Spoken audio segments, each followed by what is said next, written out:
Oh, yes, we won't get the echo.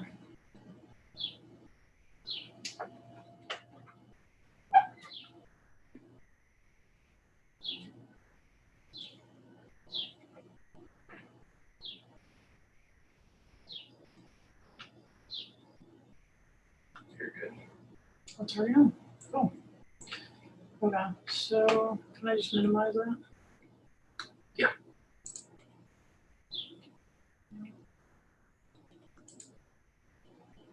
And I always, you see the participants button? Yeah. Just click it and you can see everybody. Oh, yeah. Okay. Oh, that's Steven.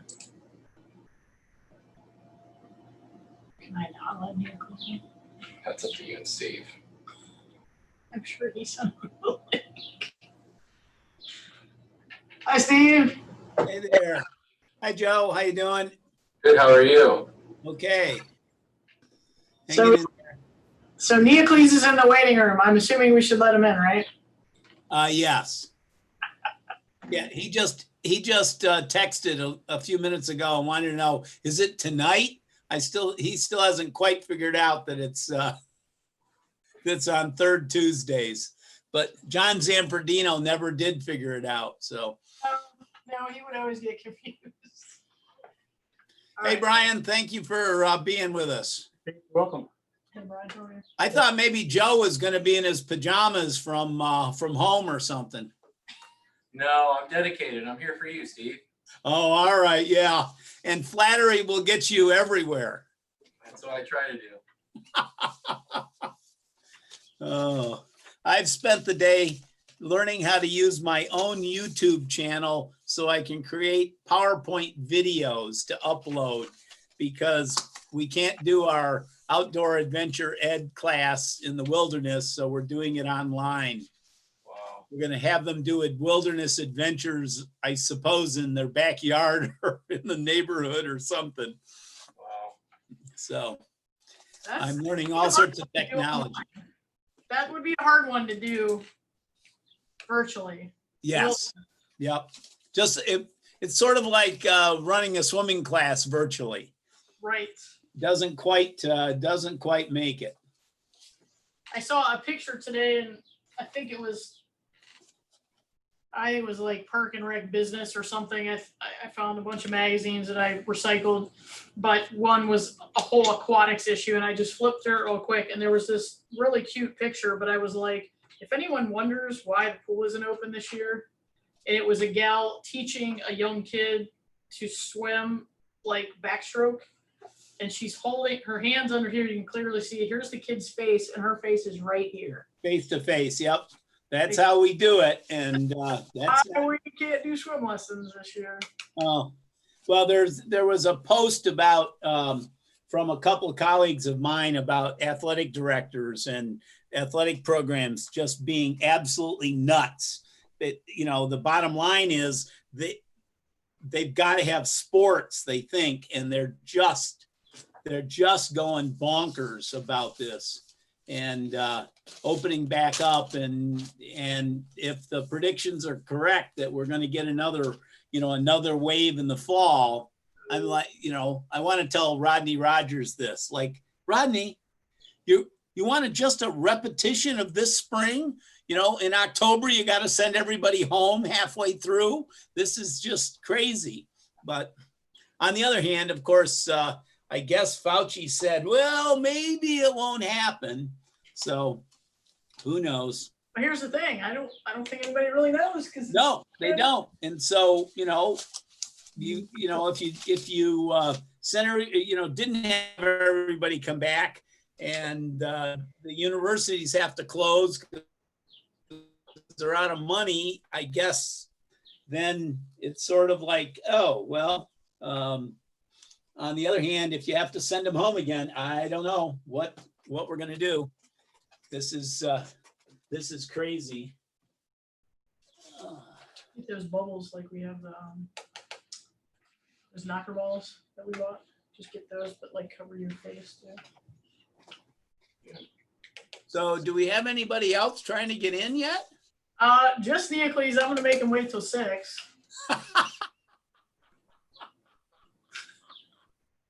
I mean, okay, Bob's here. Well, I figure we'll get the commission in first and then. That's right. And then we let guests and whatever.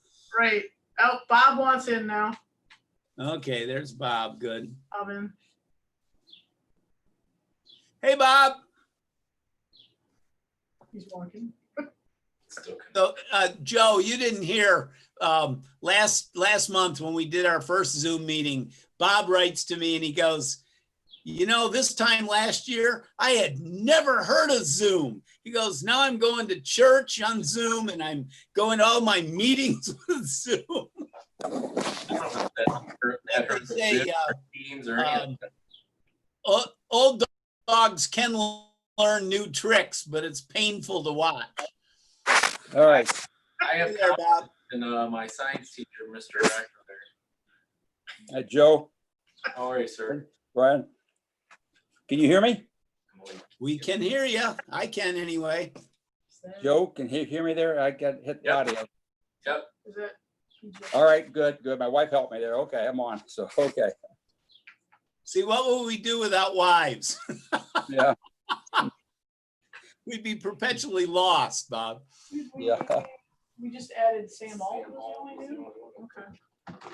Would that be somebody related to him? So Tyson is not going to be able to make it. I didn't hear from Eileen. Who else are we missing? Kirby? Kirby, that's right. Didn't hear about from Kirby either. Middle school rep is Sam Alt. Oh, Kirby wants in. We have someone by the name of Emily Keegan. Steve, do you know said individual? No. Emily Keegan? Would that be Sam? Well, his is supposed to be Sam.alt06. Although maybe, hey there, Kirby, how you doing? I'm gonna let Neocles in. Okay. Well, maybe we ought to check. I mean, there's only just the handful of us that got the email. Right. Yeah, I wonder if somehow he's borrowing somebody's iPad or something. They could be his moms or sisters or I don't know. Maybe that's it. There's Neocles. Sam Alt. I'm assuming is that. That's the alt that I know. Yeah. Can you hear me, Steve? Yep.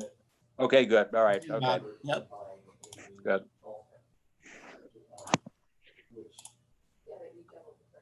All right, I'm letting Emily Keegan in. I'm curious to see. We'll see if it's Sam or not. There's Sam. Oh, no, there's Sam. I'm gonna let Sam in. I'm letting Sam in. Emily Keegan. Sure. That doesn't sound familiar. I don't know.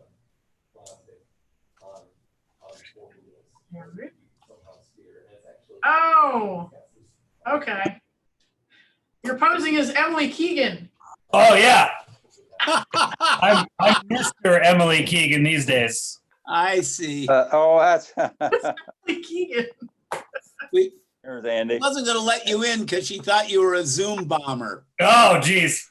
Hey there, Well- Amanda. Thank you for taking the risk. Yes, we It- figured it's- why not. Did we hear from Sam?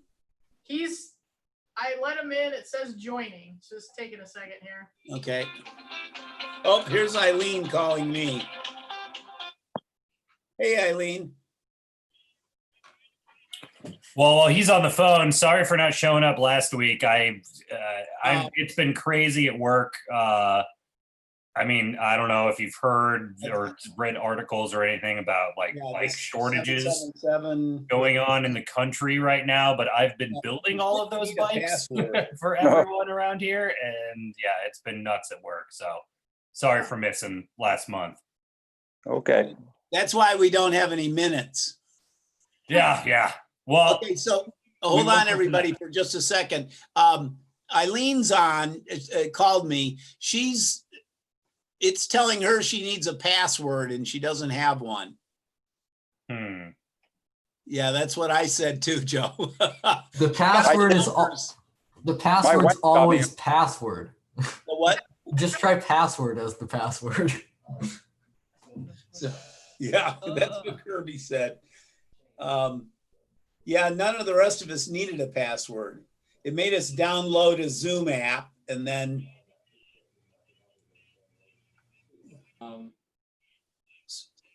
you need to sign, you need to join a meeting. And that's the Harold, I meeting admitted, ID is the Sam, I admitted twice. and yes. here. Sam? That's weird. Okay, so after she's entered the meeting number, it's looking for a password. And this has happened previously, but I can never figure it out. Hold on, Steve. So Register it as a. you see Eileen trying to get in any place? We're looking, hang on. Okay, Joe's seeing if he can do his magic. Hi, Bill. One of these three to go, and he just did the range testing out to 23 miles. We're trying to find Sam too. I admitted him twice. Oh, I wonder if he's having the same problem. We have a new member, Sam Alt, But Eileen, I never saw as an and option. he can't get it. She's tried to admit him twice and he hasn't gotten in. And then out in Minot, and back home. Yeah, You could, if you wanted to. yeah, it is. take your little You electric- can't live with computers or you can't live without them both. Soccer field. So, Steve? It has Yeah. headlights, it has- Steve, it has turn signal, it has everything you need. so the best thing I can say is sign out, log back in, and just try it again using that the URL that's in the minute notes I sent. hey, Steve. Right, I will. As he's talking about it. Steve, we have a number for you. Oh, hold on just a second. We've got it. What's the number, Joe? 358-317. Okay, try, Eileen, before you leave, try the following 6 numbers. 358 There she is. 317 as the password. Oh, he's in now. Something's happening. Oh, okay.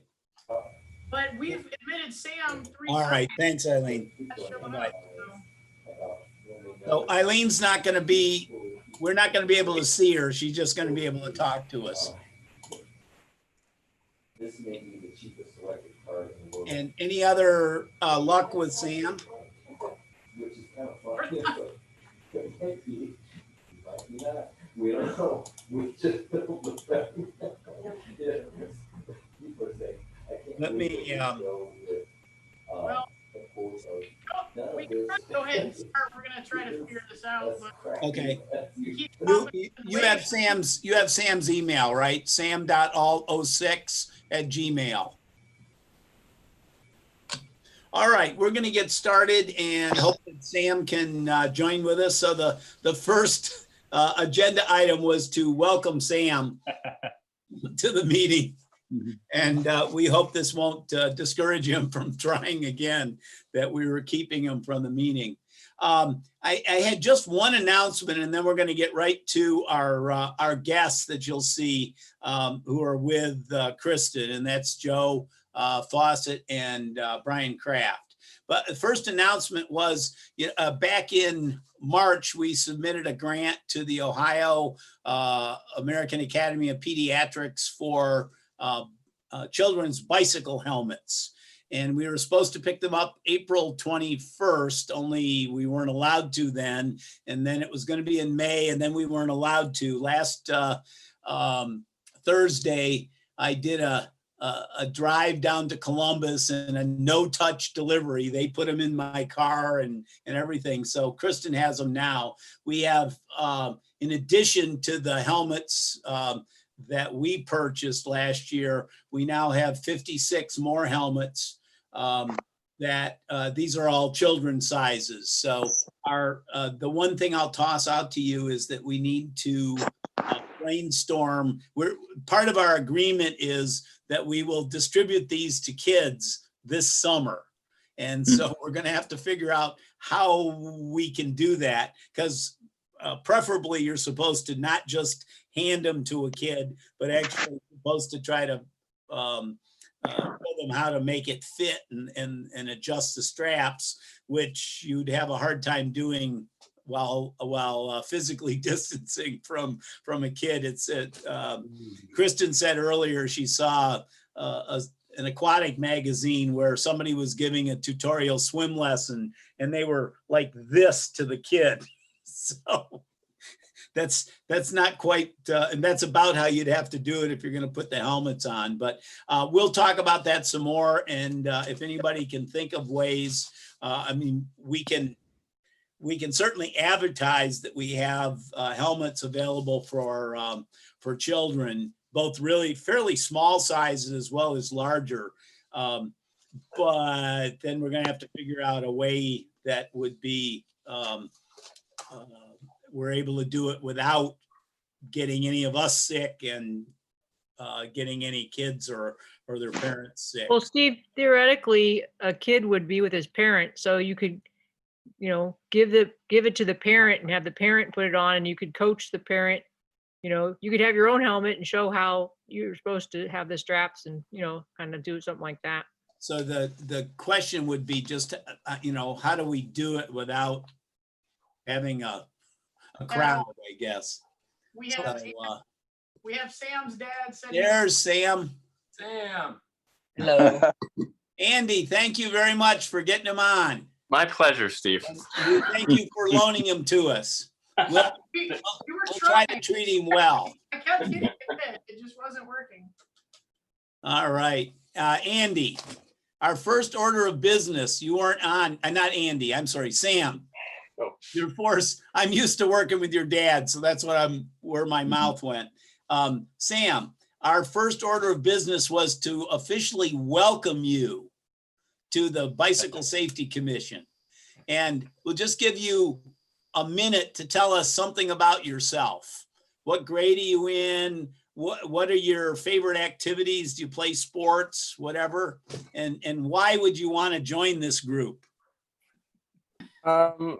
I'm in grade 8 Okay. and I play lacrosse and I like to run. I do cross country and track. Okay, great. So you're active. All right. Yeah. And so how'd you find out about the Bicycle Safety Commission? Joe. Okay. All right, Joe, you get the recruiting medal for the month. Well, great. All right. And we're really glad that you're here and you've got big shoes to fill. Reagan Otley was the representative for a couple of years. So I'm sure you'll do just fine. All right. Welcome, Sam, to the commission. All right. That's not really Emily, but Yeah, I share the name of your father. I'm Andy. okay. Nice to meet you, Sam. So you'll remember him. Yeah, it'll be an easy one. Okay. And so I think everybody else has their name up on the screen. In addition to the members of the commission, we also have 2 of our city council members with us, and that's Neocles Leontis and Bill Harold. All right. So they're the guys that are up there as well that aren't on the commission, but they're on a committee called Transportation and Safety Committee for the city council. And so they're very interested in anything that has to do with transportation, including pedestrians and bicycles and stuff. All right. Okay, so our main focus tonight is we have invited Joe Fawcett, who's assistant city administrator, is an assistant associate, head mucky muck. I don't know what the title, And Yeah. Brian Kraft, who's our Director for Public Works. And I sent them kind of a long email about questions and stuff that we had. And so actually, Joe, I'm going to toss it out to you and you can tell a little bit about the history of the presentation to City Council. I think it was back in, my months are all messed up. I think it was February, but I'm not positive. About the consolidated map. Yeah, the consolidated map and stuff. So Okay. What that was is really the culmination of probably 3 or 4 years worth of planning. The Bike Safety Commission spent a pretty decent amount of time about 3 or 4 years ago, really looking at the roads in Bowling Green and assessing the viability of applying sharrows or bike lanes to the various streets in town. That followed a biking nonprofit from Columbus called Yeah Bikes coming to Bowling Green and doing a bikeability study of our roads, at which time she trained a few of us on how to give educational bike rides to teach people how to ride safely around town. Her name was Catherine Gervis. Catherine made a presentation to City Council where she said that Bowling Green is actually a very bike-friendly city with relatively narrow lane widths that make it comfortable for bicyclists to ride around town. So her purpose wasn't really to advocate one way or the other for the various treatments, but to really advocate for biking. The spin-off of that are the slow roll rides that you and Amanda Gamby, our sustainability coordinator, coordinate, both to teach people how to ride their bike and then also as kind of a way to teach people about Bowling Green. So the Bike Safety Commission created a very lengthy and comprehensive spreadsheet of a number of different roads in town. And we took what you did and we overlaid it against our paving program to see where these bicycle treatments would fall on our paving program. And then also to ensure that we were tracking what you all were looking to do as far as bicycle treatments. The thought process there was we would apply the treatment as best we could. And if there is a decision that needs to be made, such as removing parking, or if for a separated bike lane, if that was required, we'd have to go through public hearings to talk about, acquiring right of way or how we would go about that. So that type of thing. That map is on the Bicycle Safety Commission's website. Right now, it indicates where the sharrows would land and where the Bike Safety Commission was requesting more consideration for bike lanes.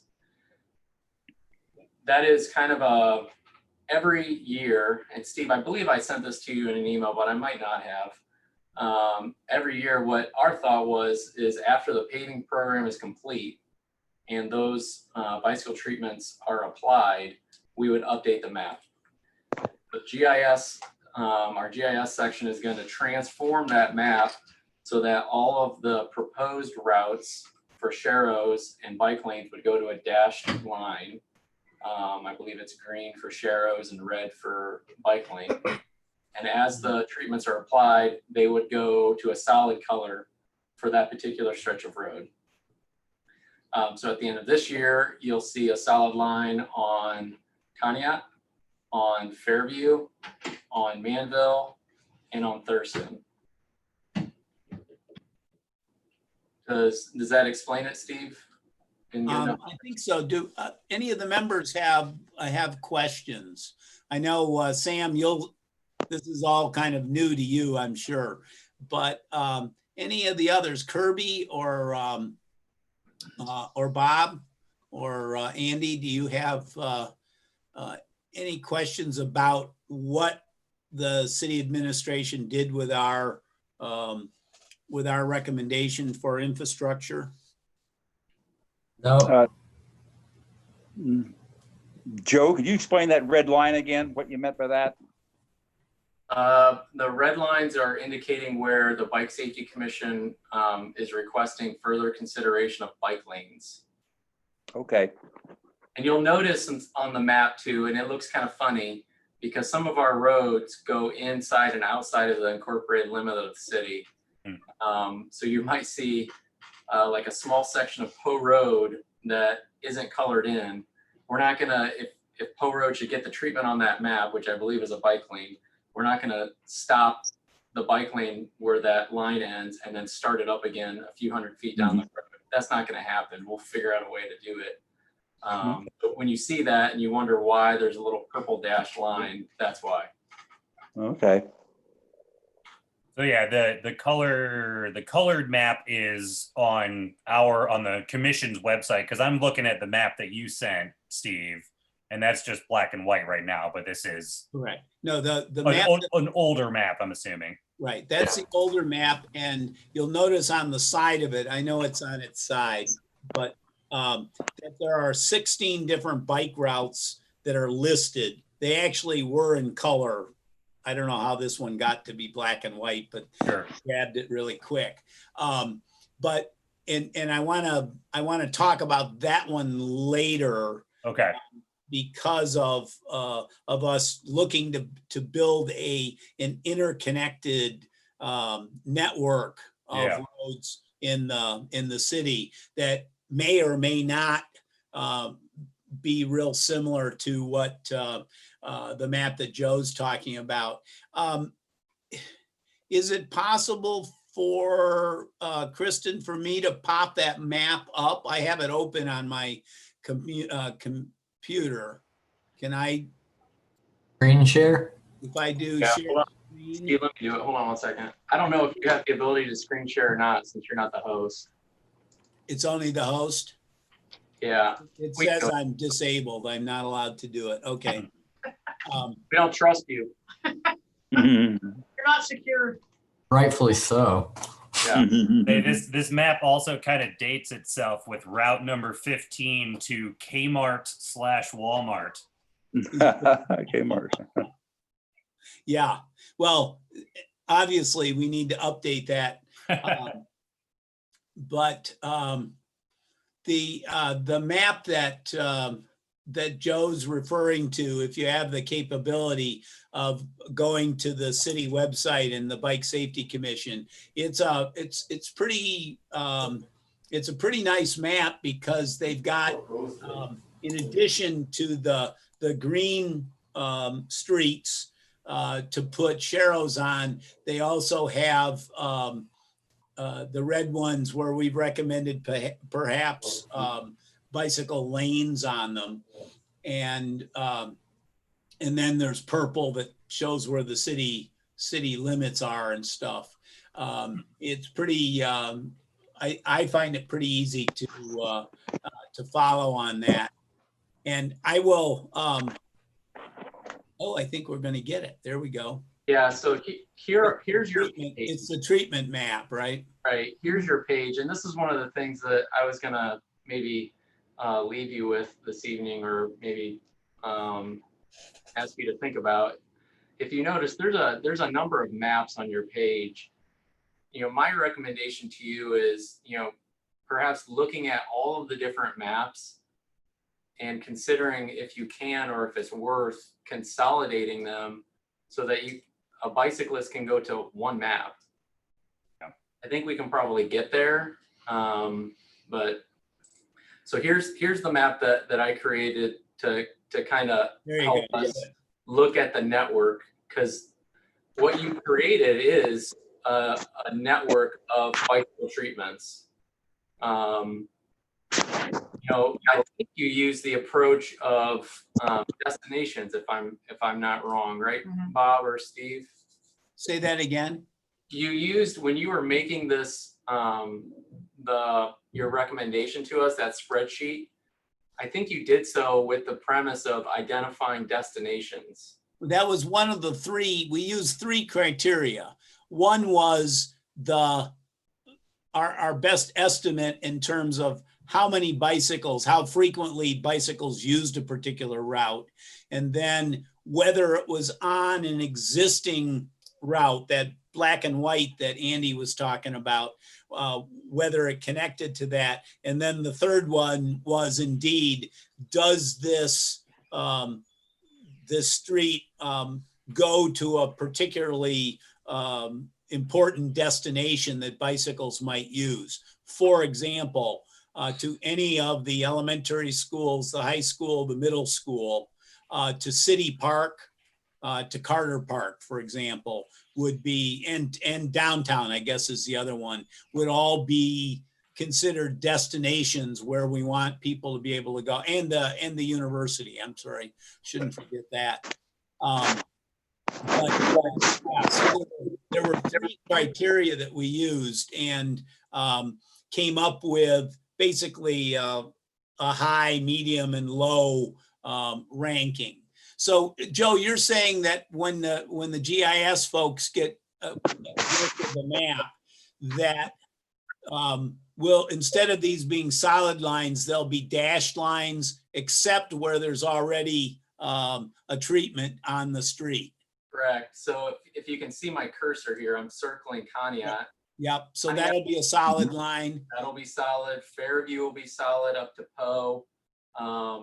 Thurston will be solid from Poe all the way through to where it transitions into Manville down to Napoleon. Good. You're going to see an orange line too, and that's going to be that separated bike path that we included in the I-75 roundabouts. Oh yeah, good. East of the city to the west side, or excuse me, the east side of 75 to the west side in campus. So I would say we're certainly getting there. And I see on your agenda that you want to talk about South Main. If there's a separated bike path along South Main, that could bring you from the southern end of town up to Napoleon, and then we can start connecting with the Sharrows to the rest of the city. So what I did is I took Brian Kraft's paving schedule, both the short-term, near-term, and long-term projects, and I placed that in a spreadsheet, and it broke it down into very broad year groups to give people an idea of when a project may occur. And I use the phrase may because the very important thing for the Bicycle Safety Commission and your next agenda item, as far as when you can update the map, or excuse me, when you can update your spreadsheet, is to give consideration to when funding occurs. A project that we have slated in the short or near term, really from year 0 to 6, we most likely have already identified funding for it. Brian's staff has probably already secured grant dollars for that project. So if it's a curb to curb kind of thing, as far as the treatment, that probably could be under consideration or discussion. But if it goes outside of the curb, meaning you need a separate, or you're wanting a separated bike path, that's going to be a little bit difficult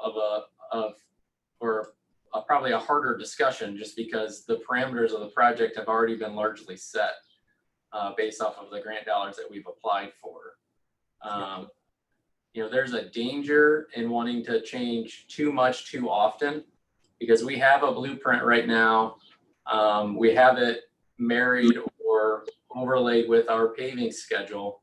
And I think it's a pretty decent plan that just requires it to just develop a little bit and work through the process to see how the bicycle infrastructure over really a short period of time can come to a pretty decent solution. So again, just to clarify, Joe, so you're talking about short term. I've got the paving thing pulled up on my computer. And so when it says short term, that's sometime what, in the next 6 years? I think I put, can I see that? I have it up there. Short term, I labeled anywhere within within 1 to 3 years, Oh, 1 to 3, okay. and then near term 4 to 6, and then long term 7 years plus. Long 7+, okay. And the reason I did it that way is to help, I guess, frame it in the context of that outside funding. Right, The engineering division and Brian and his crew, they look, through that near-term list to try to get funding through TMACOG, through ODOT, and a number of other grant programs, because that's how far out they're looking. sure. Well, in our case, a good portion of the streets that we've identified particularly in the center of the city are really, because of their existing width and stuff, we really have to say that we have to put Sharrow infrastructure on them, because there's no space to add a separate lane there. The discussion, I don't mean to cut you off, Steve, I'm That's all sorry. right. I think the discussion point, for some of those internal roads is, again, looking at parking.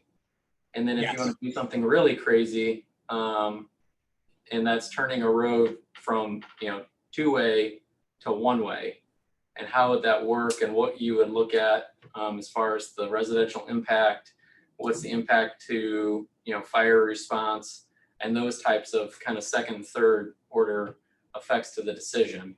But Right. that's why it's important that you don't want to make a change on, let's say, Clay Street, that just got done. You don't want to make a change to that designated treatment right now. You want to look far out and get this planned so that we can work the public hearing aspect of this. We can educate the residents in the area. So I would caution you against, making projects, that are really very close. Sure. So I know Clay is just finishing up, or it was the last time I was over there. It's on our list for Sharrows. Are we going to put Sharrows on there, or because I know the challenge on Clay is that there's on-street parking. Correct. And that's going to be a discussion that, we're likely going to be having. Do you mind if I stop the screen sharing? No, please don't. Please do. That's fine. I think everybody's seen it. And as long as they know where to go get it, I will, after the meeting, everyone, I'll send you a copy of that, because I have a copy of it on my computer. And I'll also send you a copy of the paving list that Joe and Brian are talking about with short term. And thank you for that definition of, because I wasn't picking up the difference between short and near term. That's helpful to identify. So I think one of our discussion points for the group will be, given what you've said about, particularly about bike lanes, we're going to need to probably look at the long-term paving or repaving kind of schedule, and look to see where is that standing, because the other ones, it sounds like between short and near term, the funding is already there. The lanes are the ones that are going to be more expensive to add to a project. I know, thinking back to Mercer Road, when that was redone, we found out about it at like the year before, and of course said, oh, this would be great to have a bike lane on Mercer. And I don't remember who responded, but they go, yeah, you're about 5 or 6 years too late for that, because, yeah, it's already been, as you said, it's already been funded and laid out. So I think that's part of what I'm hoping that we can kind of sort out here, discussing with you what kinds of, deadlines and things do we need to do. Yeah, if it's a separated bike path, that's really the difficult aspect of it. Right.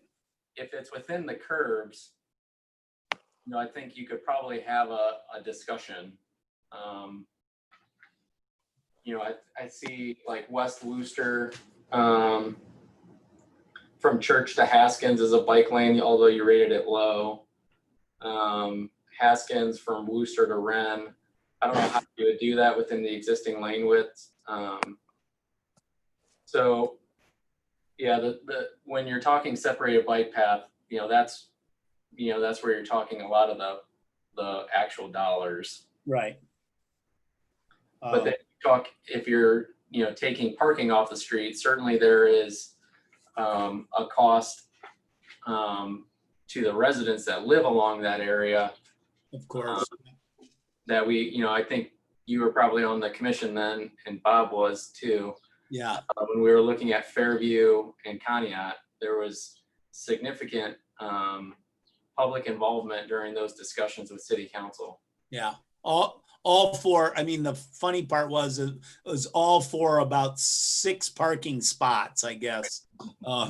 But people were quite heated about it. So, and at least I have in the back of my mind, the real red flag issues are taking away people's parking and obviously changing two-way traffic on roads. That's going to be kind of, it almost seems like right from the beginning would be a non-starter, because there are other ways, I think, to approach it, either with sharrows or within the curb bike lanes, I suppose. We mentioned earlier about the South Main project. Can you give us a little bit of, either you or Brian, a little bit of information about what we're thinking about with that bike lane? And you said from Napoleon to, I think it's Napoleon to Gypsy Lane. Great. I'll let Brian answer that question. Great, Yes, thanks. That's correct, Steve. It's South Main from Napoleon to Gypsy Lane. That is on the TMCOG TIP program. And we've secured $1.9 million for that job. And that is in calendar year 2024. 2024, okay. And being that it's 2024, we are not yet in a position to have a design consultant on board to start the design. But the concept of that project would be that has a concrete road base underneath the pavement. It's old State Route 25, of course. The plan will be to replace the bad sections of the concrete base, mill the pavement, overlay the pavement, improve handicap wheelchair ramps at all the intersections. And on the side, the city would be funding the replacement of the traffic signal at Napoleon and South Main. Right now, it's the last. I'm coming, With what we Eric. call- I just need to take off my glasses. What we call a span wire signal. We're going to change that to a mast arm signal like we have downtown. Yeah. And one nice thing we already have in our advantage is right away is fairly plenty on the west side, say from where the Big Lots parking or the shopping facility is. They're actually parking out by the street. They're actually parking in the right of way. A rule of thumb, if you go out there and you'll see some wood poles in their parking lot, that's pretty much where the right of way line is. Oh. We can re-obtain that and put in a bike path along there all the way down to Napoleon. With this project, of course, that would mean, or down Gypsy Lane, I'm sorry. That would also mean that from Gypsy Lane south to say Colony Lane, we also could plan out extending that path all the way down the Colony Lane. So in concept, someone who lives in the Colony Lane and the little subdivision back in there could walk or ride a bike from that complex all the way up on Main Street on a dedicated bike lane. You have to cross a few intersections, but then once you get to Kenwood, you could spur off back to Kenwood and get to Kenwood Elementary School, mostly on a dedicated bike path. The challenge with that is also to maintain a sidewalk in that right of way. Because in the wintertime, the sidewalks are required by city ordinance to be shoveled with snow. So if someone wants to walk, we can enforce the sidewalk shoveling. Currently, if it's a bike path, we don't have ordinances that require bike paths to be shoveled. So at least you have both systems in place for walkers. The bike path can be used for riders and of course rollerbladers or whatever. So that's kind of the plan right now, but we're in a really rough stage because we have not even begun to talk about design concepts, but we did secure funding for that project for 2024. What's also happening on South Main is ODOT has what's also called an urban paving program. So South Main from Ordway, right where we left off paving downtown, from Ordway to Napoleon would be milled and repaved also in 2024. Jump over or south to Gypsy Lane. From Gypsy Lane to Route 6 would also be paved as part of the urban paving program. So essentially in 2024, South Main will be repaved from Ordway to the corporation limits out past Home Depot to Route 6 in that area.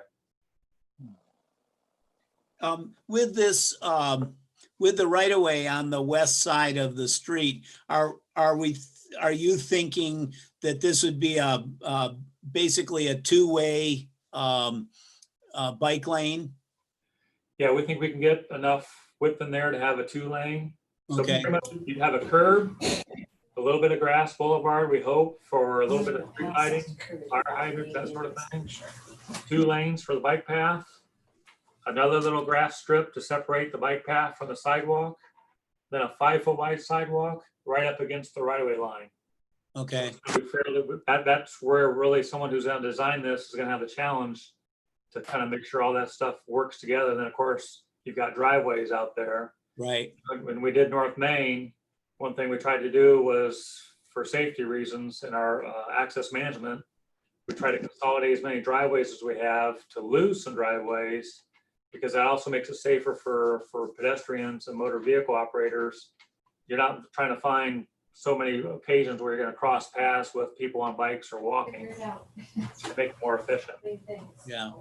Well, and we know Tyson Richmond's wasn't be able to with us tonight, but one of his reports typically in a month is on the both pedestrian and bicycle accidents. And he's on record of saying about 90% of these accidents come from bicycles that are on a sidewalk, and people either turning in to a driveway or pulling out or whatever because they're not expecting to see it. That'll be the one kind of challenge, because there are a lot of driveways along that section on South Main. That's correct.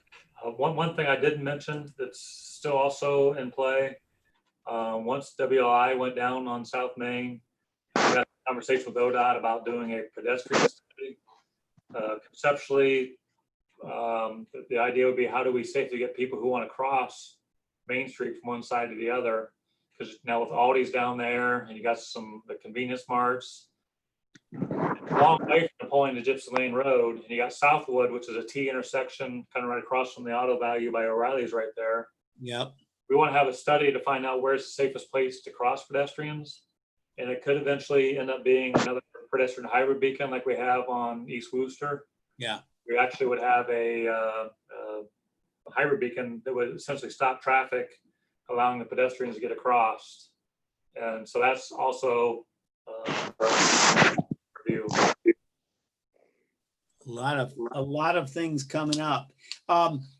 As I was putting my agenda list together, I also several people have asked, because on this on our list that Joe used, we purposely didn't say anything about Court Street, and partially because we're under the understanding that there is some intention of doing a town gown kind of thing when the university takes down the administration building. And I didn't know if there's been any other discussions at this point about what's happening at the university, about the administration building and about that thoroughfare on Court Street. I'm not familiar. No, we haven't. Okay. Frankly, the last 4 or 5 months, because of COVID, Right. kind of put anything on hold for a little bit. So that's what I thought, because originally, at least one person was on record of saying that they thought that the university was going to try to do this in 2021. That's pretty quick. And I know Rodney's had a few other things on his plate over the last 5 months. So that may be, I'm just curious about that, because that's the one place with the Court Street Connect that we had some trial bike lanes and things that we did. And that's wide enough, assuming we do something with the parking, to allow us to have bike lanes, a bike lane or lanes on either side, perhaps, from the university all the way to at least to Prospect, I guess. Yeah, I think if, it's a really good street to look at as far as the costs of some of these treatments. Court actually narrows as you go east. So it's wider on the west side than it is on the east side.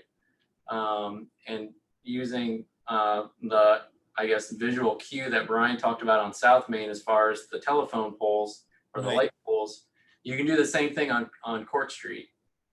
You can see how much right of way the city has. And you notice the further east you go, the closer to the road they get, which doesn't give us a lot of room to play with. And then I would invite you to look up when you get near the railroad tracks at the electric lines that cross through there. That is what I'm getting at, is if we're wanting to do something off the current pavement width, we would need to do something with the utilities as far as moving the poles out, which would require right-of-way acquisition, Right. or burying the electric lines underground. And that would be a very expensive thing to undertake, especially when you get to that major crossing of those transmission lines near the railroad tracks. Okay. Right, and as what Brian is saying is, which would require us to work with the railroad, which if anybody has been lucky enough to work with the railroad, it is an exercise in patience. I remember comments from Jason Sisko about how much fun just trying to deal with when they were replacing crossings. That, yeah, it sounds like nothing to want to do in a big hurry. Well, yeah, that's kind of the takeaway, is if you're wanting to do it, that takes a long time to get through their process. All right. So on our agenda, the next couple of I think we've gone through 1 to 4. I think over the next 2 months, I think what the commission wants to do is to spend some time looking at that, as Andy pointed out, that terrible black and white map that I sent them with the existing bike routes, and do as you suggested, see if we can consolidate everything into a single map. We also want to go back and look at the transportation plan, the bicycle portion of the transportation plan that we put in 2009. And that was well before we had any thoughts about doing sharrows or bike lanes or anything else. So I think those two are items that we'll work on in conjunction with also trying to update any recommendations we have relative to the priorities of the Sharrows, for example, after we've had time to study the paving schedule as well. The seventh item on our list is to Neocles and to Rachel Phipps have raised the question of tactical urbanism. And I've listed for anyone who's interested, there's a real nice URL, and it's the Tactical Urbanism Guide for how to do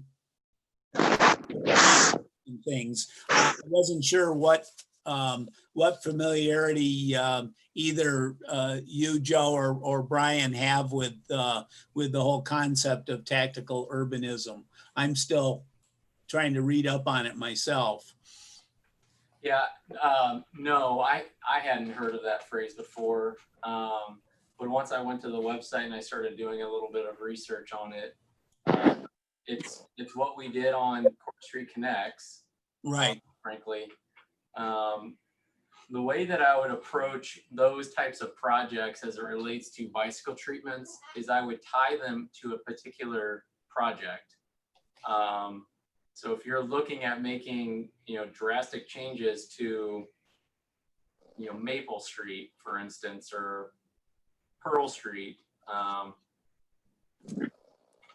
what I would recommend is you define what that recommended treatment is or requested treatment is, and then we can apply the tactical urbanism, and it's really just a temporary treatment to show people and to demonstrate what that might look like.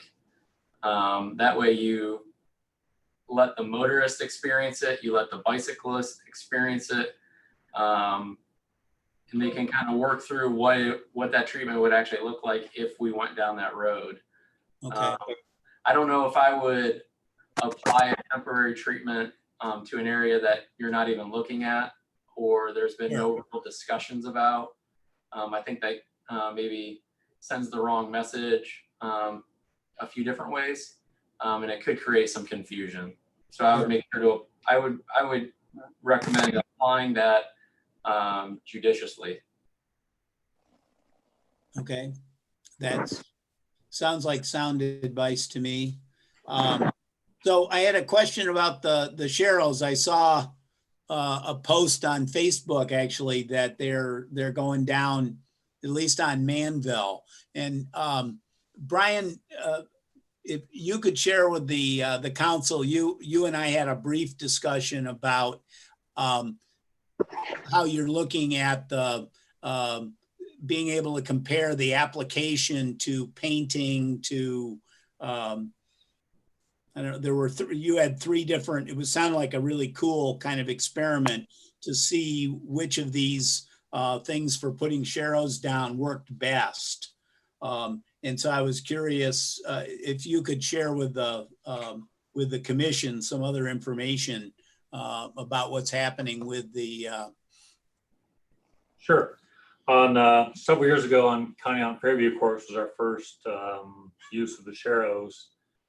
Council looked at those and we talked about the parking, which didn't go away. We put Sharrows all the way on Conneaut, pretty much out to Mitchell Road, Fairview from Conneaut up to Poe.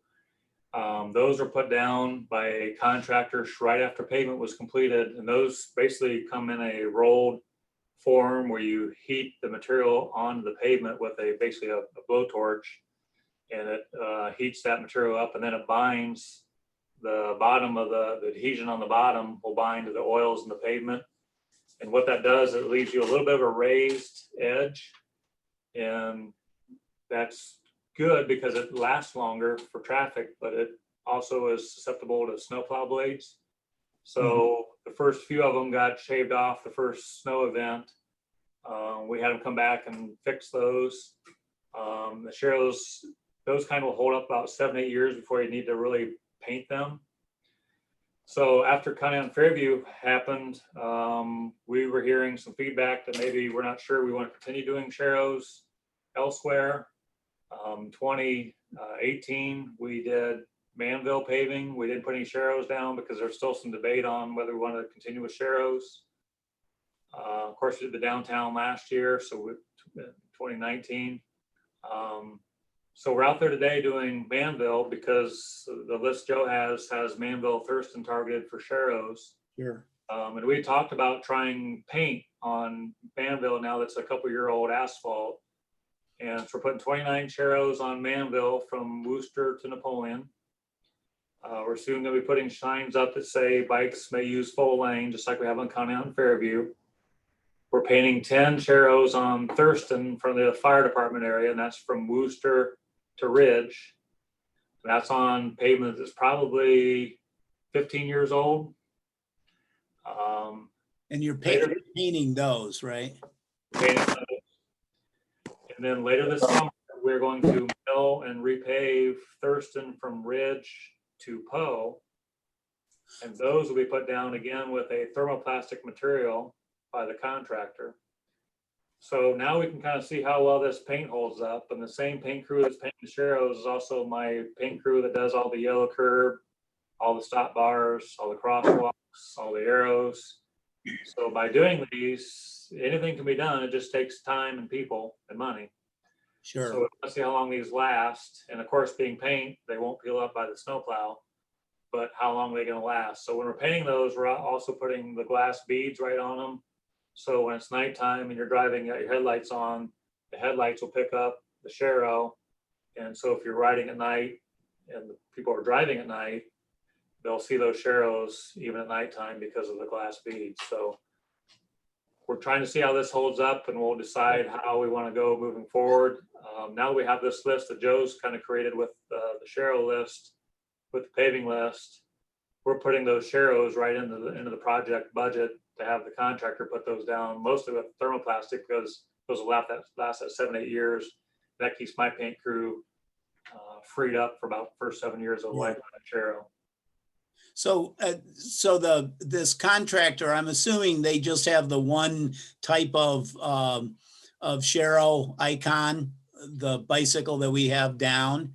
Yeah, whenever you do a project, we follow the Ohio Department of Transportation's rules, specs, and specifications. Uh-huh. Everything in the book, it's about 3 inches thick, has an ODOT number, and ODOT follows the Federal Highway Administration's rules. And there's a manual, it's called the Manual of Uniform Traffic Control Devices, MUTCD. So that when I'm driving in Bowling Green, whether I'm driving Bowling Green, Boston, Master, sure. Waukee, wherever, In just a sec. I'm seeing the same Sharrow that the Federal Highway Administration has mandated that you use because it meets a certain standard. Okay. Same length, the same width, the same look.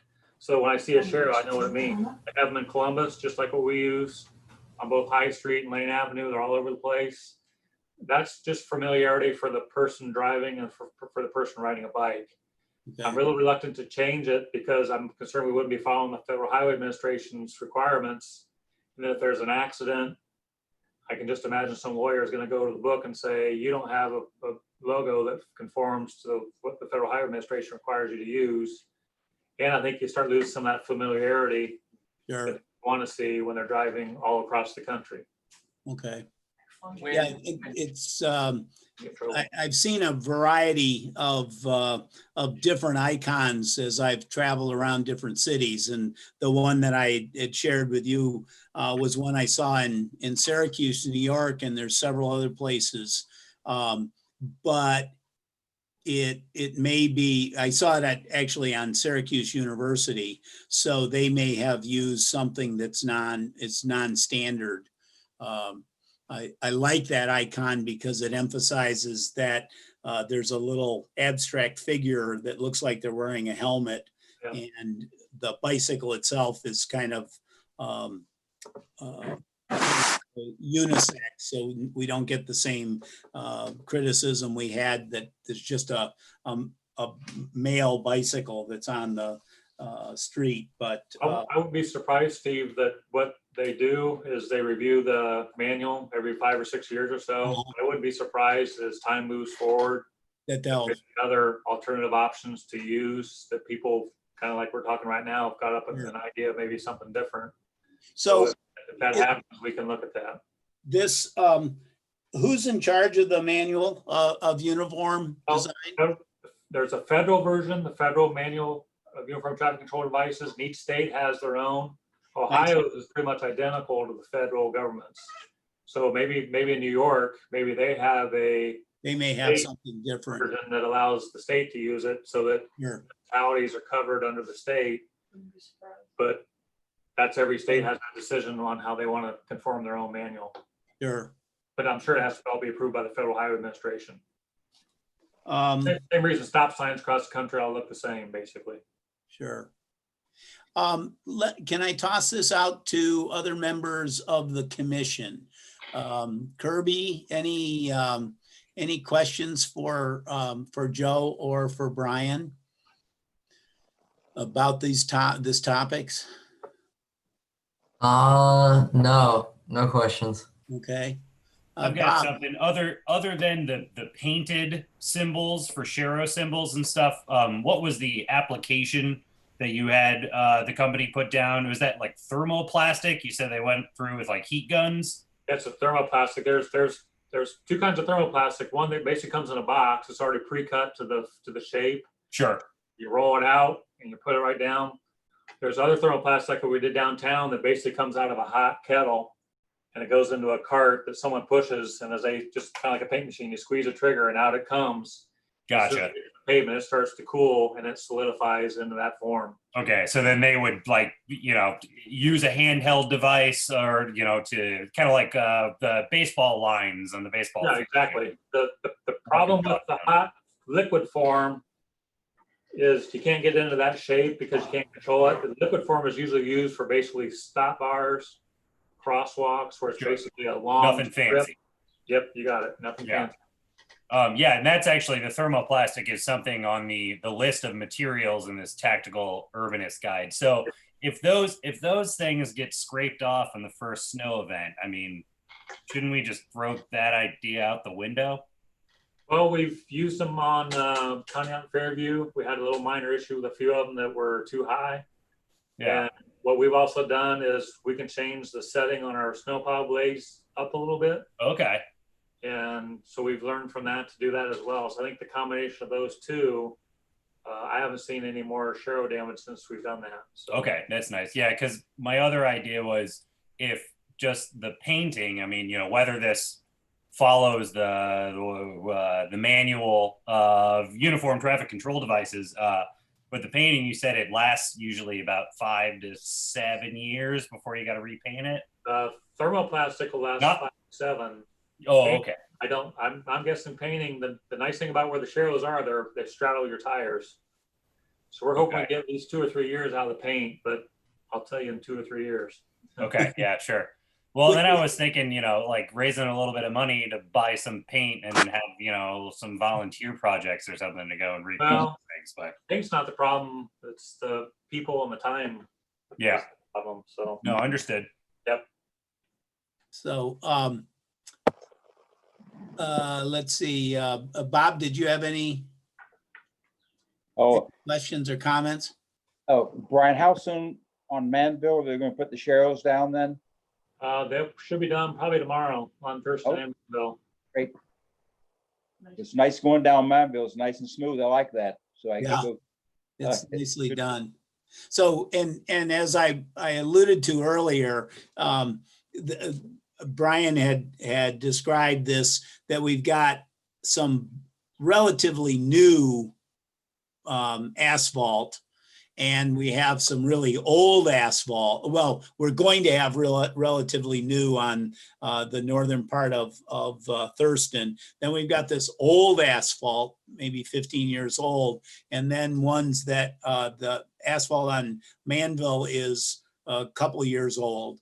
And so the experiment is, which of these seem to hold up under which kinds of conditions with old and new, because the thermoplastic particularly needs relatively new. In fact, the sooner you can lay it down on on fresh asphalt, the better, because as Brian said, it basically binds with the oil in the asphalt and creates a surface that, other than getting it sliced off by a snowplow, is pretty solid on there.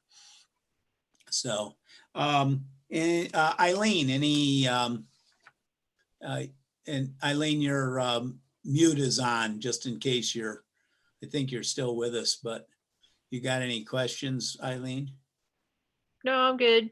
I'm Oh, just thinking that if we're going to plan anything, it's gonna have to look at the 7-year ahead. Yeah, Because I you have think to get the same thing. funding applied or, requested. Right. Yep, I think so too. Anything else from commission members? Sam, do you have any questions other than like, what the heck are they talking about, right? No, Okay. Hey, Steve, I would just, Yeah, go ahead, Kristen. I could be a little less politically correct than Joe. I would just say, as far as a temporary lane somewhere, I would have a real concern with that. Because you put the temporary lane out there and then all of a sudden you take it away.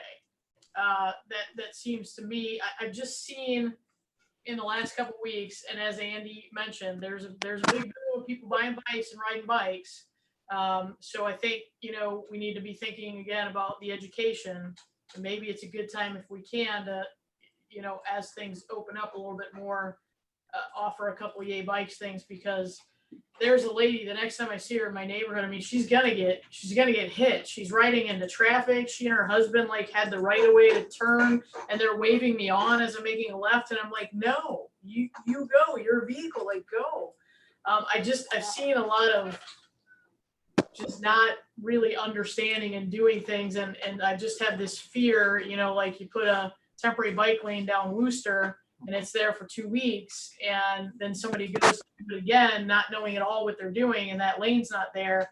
I just, I think Joe said it a lot better, hey, don't put something out there if you're not ever intending to do it. Right. Or realistically, we know it's 10 years away. It just doesn't seem to make a lot of sense. If it's something that maybe could be painted down in the next year, then that's when you sort of roll that out to say, hey, how's this going to go? How might it work? Is it worth it? But I have a real fear of, putting something down like that and then taking it away. It's just, Yeah. it's probably not worth it. The confusion is more unsafe than trying it out, I guess.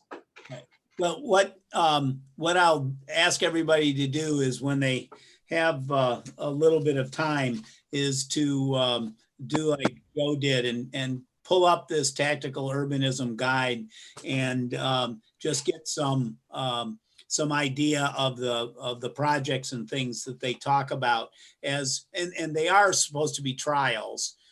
The advantage of doing them, especially in an area where there is about to be a change, is that we could use the findings from a 2-week trial period as a pre-test evaluation. And then once you get that information, you can use that as, after the treatment goes in, you find out, is that has that been maintained, or was it just like on Court Street? Everybody went and rode on Court Street for a day. We didn't, as far as I know, we didn't take the time to set up a webcam or something and try to identify how many people were trying it out. And so I think what I'm attracted to is that it's a temporary experiment to see if in fact people will use it before you then go into a permanent situation. I am looking at the time and realizing that we're over our hour, and I have on here the pedestrian bicycle incidents, but Tyson wasn't able to be with us, so we'll pick that up at our next meeting. Traditionally, we have not met during July, largely because of vacations. I'm not sure whether vacations are on this year or not. I know it's not for me. I'm, if, we haven't met in July before, but there isn't anything saying that we can't. I would like to do those two items, which will take some work ahead of time, and that's reviewing the map and the network, and looking at the city transportation plan. I did send a copy of the transportation plan to you, and I sent one of the ones from TMACOG that was a smaller one. I couldn't even get it to the big one to load. That's the one from Sandusky. So I'll try to figure out another way to make it a smaller, maybe break it into a couple of parts so we can take a look at what they've done in terms of bicycle plans. But I'd like to do that as a homework assignment if we can. If you could look at, well, three things for homework. One is to look at that black and white map that I sent out already. Then also in the second email, the bicycle portion of the city transportation plan, to see what kinds of things, because that was back over 10 years ago, when we hadn't even a thought about doing any kind of bike lanes or sharrows. And I'd like to see people's reactions to that plan and what we'd like to do to update it, given some of the suggestions we heard from Joe and from Brian tonight. And also to take a look at the tactical urbanism guide and see if we can't talk about that. So what's the feeling of the group? Would you like to meet in the third Tuesday of July? We do it again as a Zoom. I don't know what people's plans are. I know my feet are in concrete. I'm not going anyplace. I don't have anything planned. I'll be around. Yeah, I'll be around. I can do Yeah, it. I'm pretty sure I will be too. Okay, good. So let's tentatively plan a meeting in July. And then our next meeting will be, or the August meeting is August 18th. July, I haven't looked at that. July would be the 21st, and It's the latest we can have it, yeah. Yeah, I mean, we can, I guess, discuss between now and then. We certainly could, for the size that we typically have, we could do in person here and have you call in, Steve, if we wanted to do that, or we could continue just do all Zoom. I mean, we have time to decide, but it would be the 21st. Okay. So let's, if everybody would look at items 5, 6, and 7 from the old and continuing business, those are the primary things that I'd like to focus on. Along with, I will send out a copy of it's called Bike Street Designations that Joe did. And I will also send out, and I'll send out a copy of the paving schedule. They're both PDFs. And so you can take a look at that. And as Eileen said, I think we need to be probably looking at what's going on, maybe near term, but certainly long term, since the short term stuff will be pretty much has already been in the process of budgeting. So we'll find out what's going on there, but we'll take some time to look at those. All right.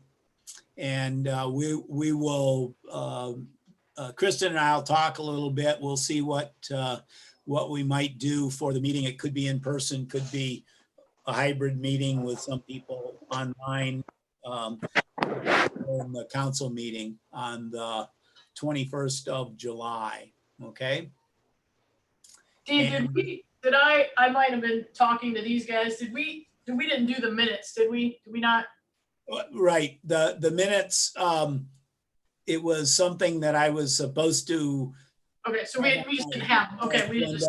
And so what I'm going to do is I'm going to send them to Andy, the reconstructed ones from last week. And then Andy will have new ones and we'll put them both out for whichever of the next meetings we have, July or August. Okay, that's fine. I just thought maybe that we accidentally skipped over it, so. No, No worries. I got busy playing with this YouTube video stuff today, and at about 4:30 or 5:30, I go, oh, I think I was supposed to send out meeting notes. So anyway, I will put those together, get them to Andy, and then we'll send out both today's and last month's together. All right. I guess the last thing on our thing is lobby visitation. Anything from Neocles or Bill? I do have a comment or question. Sure. Well, actually, I have two. Is there a possibility for a bike ride, a communal bike ride this summer with proper social distancing that maybe we could even invite city council and some other folks from the city to participate in? If we can find an approved leader, we certainly could do that. I do have on my list that I would like to invite city council members to participate in a ride. I did a ride with Rachel. Right. Most of the other folks don't know. Neocles got tied up and couldn't make it, but Rachel and I had quite it was a one-on-one tutorial ride around the city, but we could do the same thing, particularly looking at street widths and the amount of traffic and other kinds of things on the streets, which is educational. So I think as long as we had a relatively small group, we might be able to do that. What do you think, Amanda? Sorry, I had to unmute myself. Yeah. I don't know. I need to check and see if we kept it pretty small and not with, our full blown slow rolls. Right. And, 20, 30 people together. If it was strictly for council, I could certainly ask. I think still 10 people or less, which we should be under. As Steve mentioned, we would just need at least, I think bare minimum, we'd want 2 Yay Bike trained folks, a lead and a sweep. And then we try to place, a couple in the middle, but with a small group, I think we'd probably be okay. Okay. So, Neocles, you had something Well, I want to see else as well. I want to see if Bill had anything he wanted to say, and then I do have one more thing. You're on mute, Bill. Yeah, There I you go. didn't click hard enough. That's all right. I'm just trying to picture all of council going in one direction. That's the whole idea. We got to start doing that, huh? It might be worthwhile. Maybe we could borrow tandem bikes from Cycle Works, and then that would mean at least 2 people on each bike have to go in the right direction. I have a tandem. There we go. Well, it just reminds me of maybe a potato sack race. Might be that kind of a success rate, but hey, I'm game. Yeah, got potato YouTube. sack bicycle Okay. ride. That might be. Go ahead, Nia, please. So my other question was, and I don't know how, if this would be, I'm concerned about the representation on the bicycle commission and how we reach out to folks. There are folks in Bowling Green, I see them. I have talked to the people at the Salvation Army, and I also attend, well, I didn't last month, but I tried to attend the Continuum of Care meetings. There are a lot of people in Bowling Green that don't have cars, and bicycles are something they either rely on or could rely on. Now, they may do taxis more, but how do we get input from people who do bicycling because they have to, not just recreationally, and, I'm not talking about the young people who don't drive yet, but most people here probably, and most people you have on the commission probably also have a car. And if it's rainy, or if they're going to go someplace where they know the bike route is no good, they're going to get in the car and go. How are we going to include and hear from those of our residents that don't have access to a car and for whom a bicycle could be, or maybe already is, but they have problems because we don't have enough infrastructure, but we don't know exactly where their problems are.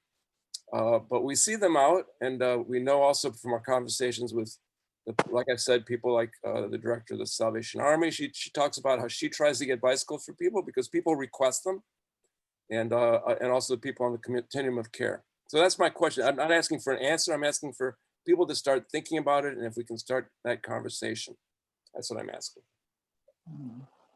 All right, that's a great, it seems to me a great thought.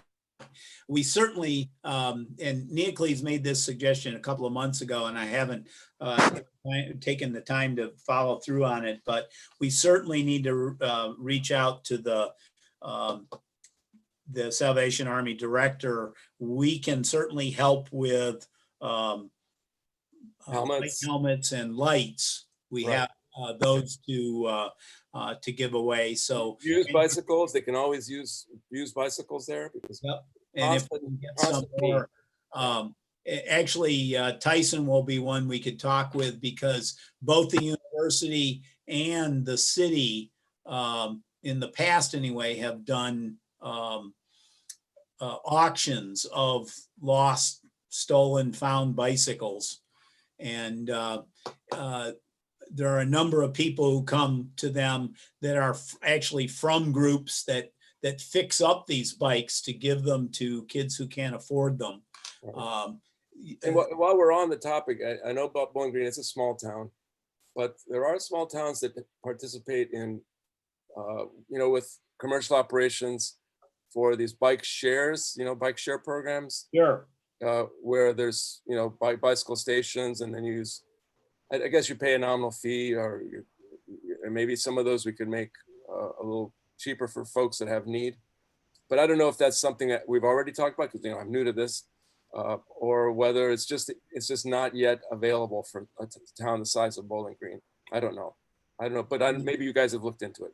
There is a level of scale for it to really work. Sure. The university has had a bike share program. Right, they've got those orange bikes, right? Yeah. That didn't get an awful lot of traction. Most students had their own bike, but Nick Hennessy has a very large room over at the Reed Street warehouse that I don't know, Amanda, how many, you were with us, right, on the ride, or you set it up actually. How many bikes did he have there? I'm not sure his total number, but he's converted that program from the Orange Bike program to a very specific rental program. And so at the beginning of the semester, you sign up as a participant in this program. I think there might be a nominal fee of, it's like $5 or $10 or something. Yeah, and then they make sure that you have a bike in working order, and it's yours to use for the duration of the semester, and then you return it at the end, and you can do it all over again the next semester. And it's been really successful, maybe more so than the Orange bikes. It was his experience that people were ditching the bikes in places that bikes shouldn't be ditched. And that's even true for some of the big city programs we hear. You get to where you're going, it's kind of the shopping cart scenario. Do I or don't I, and so he's really found great success in going to this more, you register, you get your bike, and I think he cleans out all his bikes that are pretty close to it every semester. Right. And I think they provide a lock as well, so that there's they give them a lock along with the bike, and we need to talk to them more to make sure that people, have helmets and Sure.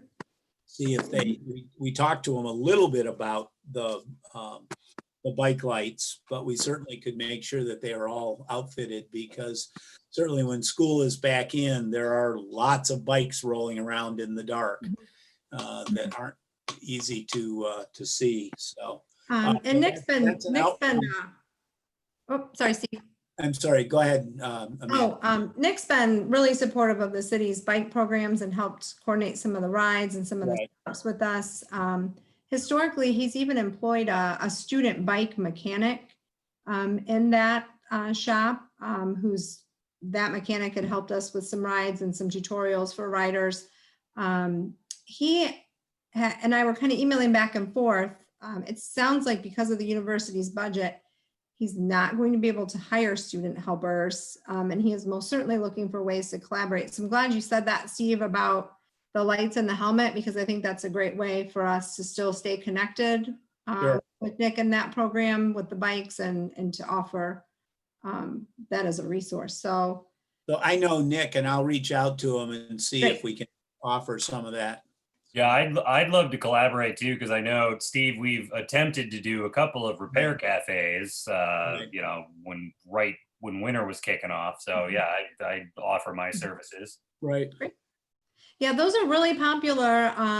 We were really excited to do that program with the library in March. That was going to be coupled with a slow roll and a repair workshop, kind of a education on how to change a flat, how to, do some minor bike repairs yourself. And, like everything else, this virus kind of put the smack on that. So definitely a bummer. I'd hate for us to lose the momentum. We really had some momentum going there for a year or two. So hopefully it's a brief pause and we can get back. I think people are getting bored enough, they're ready to do some things. And yeah, they don't care. Nothing more than steel bikes. So, all right. I think I will.